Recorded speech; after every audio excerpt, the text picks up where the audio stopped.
ایک سرسبز جنگل میں ایک بکری اپنے ننھے سے بچے کے ساتھ رہتی تھی۔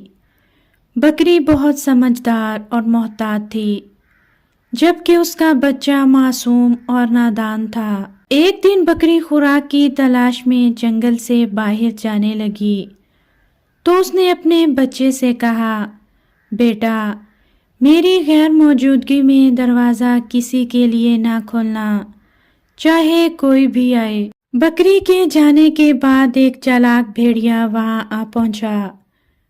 اس نے نرم آواز میں بچے کو پکارا اور کہا، میں تمہاری ماں ہوں، دروازہ کھولو۔ بچے نے آواز سنی، مگر ماں کی نصیحت یاد آ گئی۔ اس نے کہا، میری ماں کی آواز ایسی نہیں ہے، تم ضرور بھیڑیا ہو۔ بھیڑیا بہت کوشش کے بعد ناکام ہو کر چلا گیا۔ کچھ دیر بعد بکری واپس آئی۔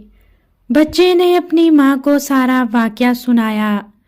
بکری نے بچے کو شاباش دی اور کہا، جو بچے بڑوں کی بات مانتے ہیں وہ ہمیشہ محفوظ رہتے ہیں۔ اس کہانی سے ہمیں یہ سبق ملتا ہے، بڑوں کی بات ماننا اور ہوشیار رہنا ہمیں مشکلات سے بچاتا ہے۔